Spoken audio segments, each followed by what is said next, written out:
Khairi dan Dr. Ramlan enggan dedah identiti kes doping.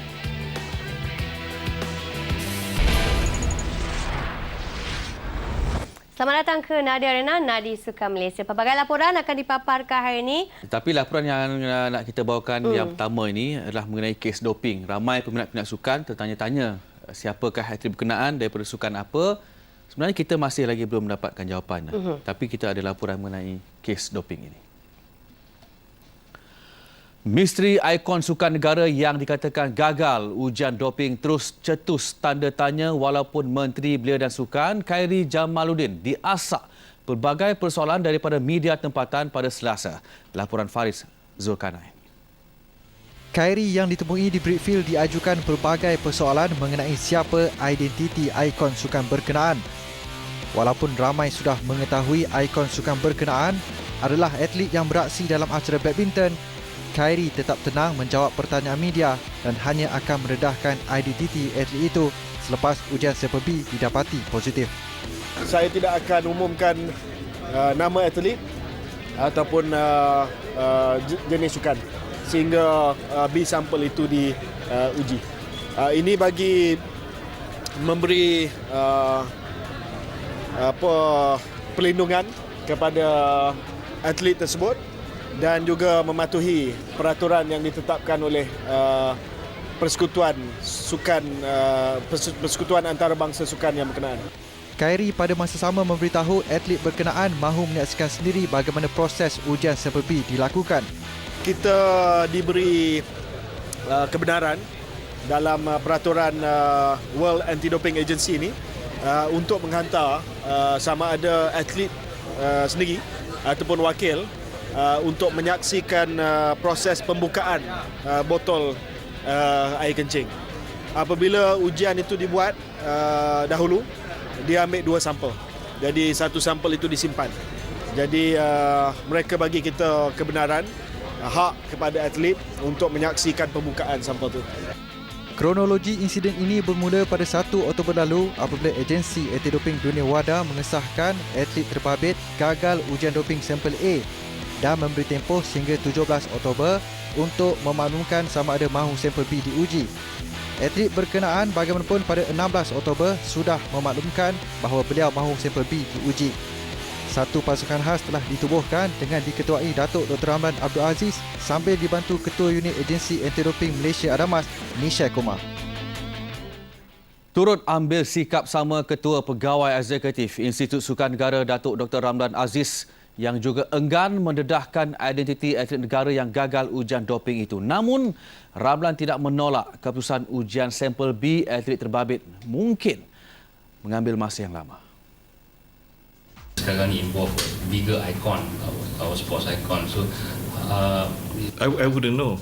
Buat masa ini, saya pasti mana-mana ujian yang positif dalam untuk sampel A tentu sekali perlu melalui proses untuk ujian sampel B dan ini mungkin mengambil masa kerana dari segi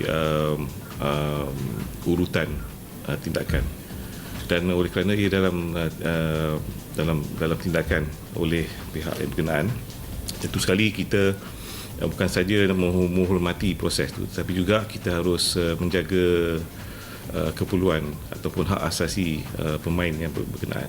Ramlan hanya mampu memberi jaminan tiada kompromi buat atlet negara ini jika sah dia didapati gagal ujian sampel B. Juga ni kalau mana-mana kes pun sekalipun pada bila-bila masa sejak zaman-zaman dulu we will handle it the same way we always handle it. The whole world knows that Malaysia is committed against doping in sport dan ini tentu sekali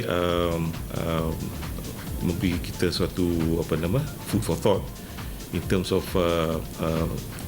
deepening our commitment and our fight against doping sport.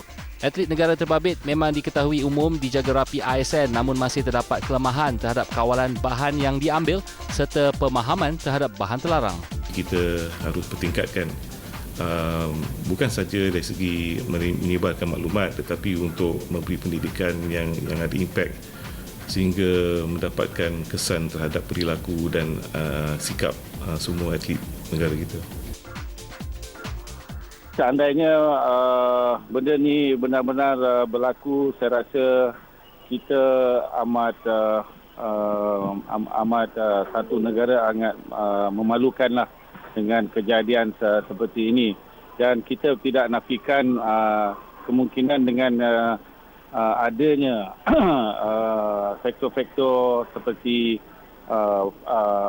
price money begitu tinggi besar, dan duit penajaan yang begitu tinggi dan besar ya, daripada penaja-penaja, dan ini sikit sebanyak membolehkan ataupun mendorong pemain-pemain itu mengambil apa sahaja untuk memastikan yang mereka ni dapat kejayaan. It is truly happen and confirmed, then of course it is an issue lah for the world of badminton and also for Malaysia's badminton, that's for sure. And but sometimes there are many areas that we wouldn't know what's the cause of this failed doping case. So we must let the truth came out first lah, by going through all the tests, necessary tests. Bagi saya memang berita ni agak memeranjatkan lah kan. Tak kira lah sesiapa pun yang kita tahu, memang yang kita tahu pemain Malaysia kan. So saya rasa ini kalau betul-betul ujian tu gagal, memang amat memalukan lah untuk sukan badminton negara. Ini sememangnya isu yang serius, Akbar.